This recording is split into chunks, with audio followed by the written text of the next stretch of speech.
Hello friends, welcome to MNP गुरु।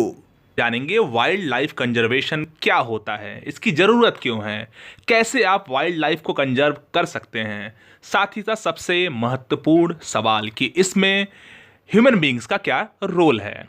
तो अगर आप स्टूडेंट हैं, अगर आपको इसके ऊपर कोई एस्से लिखना है या अगर आप किसी एग्ज़ाम की तैयारी कर रहे हैं तो ये वीडियो आपके लिए काफ़ी सहायक होगा।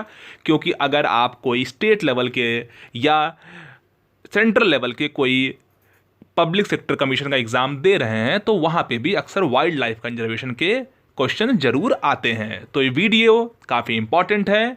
आइए जल्दी से वाइल्ड लाइफ कंजर्वेशन के बारे में जानते हैं और समझते हैं। फ्रेंड, इससे पहले अगर अभी तक आपने हमारे चैनल एमएनपी गुरु को सब्सक्राइब नहीं किया है तो सब्सक्राइब जरूर कर लें, क्योंकि हम ऐसे ही नॉलेजेबल वीडियोस लाते रहते हैं आसान लैंग्वेज में। और बगल के बेल आइकन को भी क्लिक कर लीजिएगा, जिससे कि जब भी इस चैनल पे नया वीडियो आए उसकी जानकारी आप सभी लोगों को सबसे पहले मिल जाए। सबसे पहले जानते हैं वाइल्ड लाइफ कंजर्वेशन होता क्या है। देखिए, वाइल्ड लाइफ कंजर्वेशन का मतलब होता है कि ये एक प्रैक्टिस है, ये एक एक्टिविटी है जिससे कि ह्यूमन बीइंग्स जो हैं वो एनिमल और प्लांट स्पीसीज़ को, और जहाँ पे ये एनिमल और प्लांट स्पीसीज रहते हैं, जो उनका हैबिटेट है, जो उनका निवास स्थान है, उसको प्रोटेक्ट करना। यानी कि एनिमल को प्रोटेक्ट करना, प्लांट स्पीसीज़ को प्रोटेक्ट करना और उनके हैबिटेट्स को प्रोटेक्ट करना। एक सवाल आपके मन में और आएगा कि ये प्रोटेक्ट करना जरूरी क्यों है। जरूरी इसलिए है क्योंकि दुनिया एक इकोलॉजी है, एक इकोसिस्टम है। इस इकोसिस्टम में जो महत्वपूर्ण रोल इंसानों का है, उतना ही महत्वपूर्ण रोल, या यूं कहें उनसे भी ज़्यादा महत्वपूर्ण रोल जो है वो एनिमल्स और प्लांट स्पीसीज का है। जैसा कि आप सभी जानते होंगे कि इंसान भी पहले एक एनिमल था। धीरे धीरे जो डार्विन की थ्योरी के हिसाब से इवोल्यूशन होता गया और इंसान जो है वो एनिमल से धीरे धीरे इंसान में तब्दील हो गया। साथ ही साथ जैसे कि आपने कोरोना वायरस का देखा होगा, ऐसे तमाम वायरस और बैक्टीरियाज जो हैं वो दुनिया में, इस ब्रह्मांड में हैं, जो हमेशा घूमते रहते हैं, अलग अलग जगहों पे हैं। तो कई एनिमल्स उन बैक्टीरियाज को, उन वायरसेस को खा जाते हैं, कंज्यूम कर लेते हैं, जिससे कि वो आम ह्यूमन बींग्स को नुकसान नहीं पहुंचा पाता है। साथ ही साथ प्लांट इसलिए ज़रूरी है क्योंकि अगर प्लांट नहीं होगा तो हमें खाना नहीं मिलेगा, हमें ऑक्सीजन नहीं मिलेगा, पूरा रेस्पिरेशन सिस्टम चौपट हो जाएगा। इसलिए अगर इंसान को जिंदा रहना है तो वाइल्ड लाइफ कंजर्वेशन बहुत इंपॉर्टेंट है। और इसको, यानी कि एनिमल्स और प्लांट्स को बचाने के लिए, उनके हैबिटेट्स को बचाने के लिए जो प्रैक्टिस की जाती है उसे वाइल्ड लाइफ कंजर्वेशन कहा जाता है। अब देखते हैं एक और, जो स्पेशली जो स्टूडेंट्स होंगे वो जानना चाहेंगे उन्हें क्या लिखना चाहिए अगर वाइल्ड लाइफ कंजर्वेशन के बारे में पूछा जाए। तो देखिए, इकोलॉजिकल बैलेंस और वाइल्ड एनिमल पॉपुलेशंस को कंजर्व करने के लिए और पब्लिक लैंड को प्रोटेक्ट करने के लिए। देखिए, इकोलॉजिकल बैलेंस, जैसा कि मैंने पिछले स्लाइड में आपको बताया कि जैसे इंसान है वैसे ही जानवर है, वैसे पेड़ पौधे हैं, सबका रोल है इस धरती के जीवन में, इस धरती के लाइफस्टाइल में। जैसे इंसान है तो वैसे ही वो इंसान डिपेंडेंट एनिमल पे है, प्लांट्स पे है, ठीक वैसे ही एनिमल और प्लांट्स भी ह्यूमन बींग्स पे डिपेंडेंट है। तो ये डिपेंडेंसी जो है एक बैलेंस बनाता है, जिसे अगर हम इन्वायरमेंट की बात करें, अगर हम इकोसिस्टम की बात करें तो उसे इकोलॉजिकल बैलेंस कहा जाता है। अगर हम वाइल्ड लाइफ कंजर्वेशन नहीं करेंगे तो कई खतरनाक जानवर जो हैं उनकी आबादी ज़रूरत से भी ज़्यादा बढ़ जाएगी।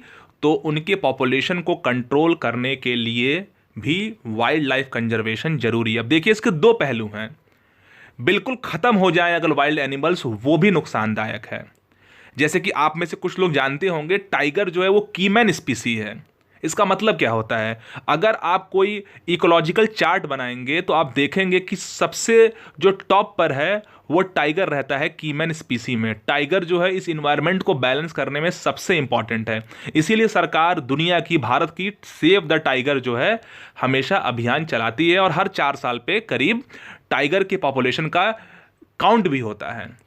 लेकिन अगर ये इनकी मात्रा एक हद से ज़्यादा बढ़ जाए तो वो भी खतरनाक है, क्योंकि वो फिर इंसानों के लिए खतरनाक है, ह्यूमन काइंड के आगे के जीवन के लिए खतरनाक है। तो बैलेंस करने के लिए, कंजर्व करने के लिए भी वाइल्ड लाइफ कंजर्वेशन किया जाता है।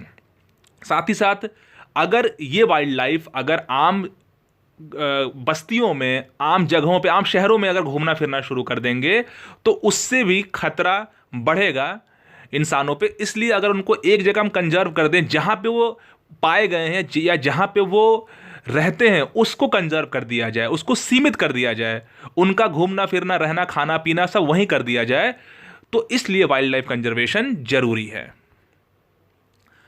अब कैसे कर सकते हैं वाइल्ड लाइफ कंजर्वेशन? तो बहुत ही लेमन लैंग्वेज में, बहुत आसान शब्दों में समझते हैं। देखिए, जब आप चिड़ियाघर यानी जू में जाइए, एक्वेरियम में जाइए, नेशनल पार्क में जाइए, वाइल्ड लाइफ रेफ्यूज में जाइए, यहाँ पे वाइल्ड एनिमल्स और तमाम प्लांट स्पीसीज आप देख सकते हैं। उनको वहाँ पे रखा गया है, कंजर्व किया गया है, कहीं ना कहीं ये उनके घर हैं। तो आप अगर समय समय पे विजिट करेंगे तो आप जाकर ये देख सकते हैं कि वाइल्ड लाइफ कंजर्वेशन कैसे होता है। अगर कुछ जानवर ऐसे हैं जो डोमेस्टिक एनिमल्स हैं, उनको आप अडॉप्ट कर सकते हैं। साथ ही साथ कुछ ऐसे प्लांट जो आपको लगता है कि आपके घर में आप उसको प्रॉपर तरीके से उसको ग्रोथ आप दे सकते हो, आप उस प्लांट को भी आप रख सकते हो। इससे भी, अडॉप्ट करने से भी आपका वाइल्ड लाइफ कंजर्वेशन होगा। अगर आप अपने शहर में, अपने ज़िले में, अपने जहाँ पे भी आप रहते हैं वहाँ के लोकल जू में जाते हैं या किसी नेचर रिजर्व में जाते हैं, तो वहाँ पे अगर आप कुछ ज़्यादा नहीं तो आप डोनेट कर सकते हैं, कुछ पैसा वहाँ पे आप दान कर दीजिए, जिससे कि वाइल्ड लाइफ कंजर्वेशन में सरकार को, वहाँ के लोकल एडमिनिस्ट्रेशन को भी फ़ायदा मिले। और अगर आपके पास पैसे की दिक्कत है, आप स्टूडेंट हैं, आप अभी खुद आपकी सेल्फ एम्प्लॉयमेंट आपके पास नहीं है, तो आप वॉलंटियर, आप जाके, पैसा अगर नहीं है तो आप कुछ समय वहाँ दीजिए। आप वहाँ पे जाइए, जो जूस के जो ऐसे संगठन होते हैं जो वाइल्ड लाइफ कंजर्वेशन में रोल प्ले करते हैं, वहाँ पे आप वॉलंटियर सर्विस दीजिए। आप जाइए वहाँ पे, कुछ समय दीजिए, कुछ हेल्प करिए उनका। इससे भी जो है वाइल्ड लाइफ कंजर्वेशन में मदद मिलेगा। और पांचवा है नो हंटिंग। ये बहुत इंपॉर्टेंट है। देखिए, आपको किसी भी अपने मनोरंजन के लिए, अपने हॉबी के लिए शिकार पे नहीं जाना है, हंटिंग नहीं करनी है। अगर आपको काफ़ी शौक है, जहाँ पे सरकार ने और लोकल एडमिनिस्ट्रेशन ने अलाउ किया है फ़ोटो खींचने का, आप फ़ोटो खींचिए, फोटोग्राफी करिए, वो ठीक है, लेकिन नो हंटिंग। हंटिंग करेंगे तो जानवर मरेंगे, जानवर मरेंगे तो वाइल्ड लाइफ कंजर्वेशन हर्ट होगा, ख़त्म होगा। और जैसा मैंने शुरुआत में बताया कि वो इकोलॉजिकल जो बैलेंस है वो ख़राब करेगा।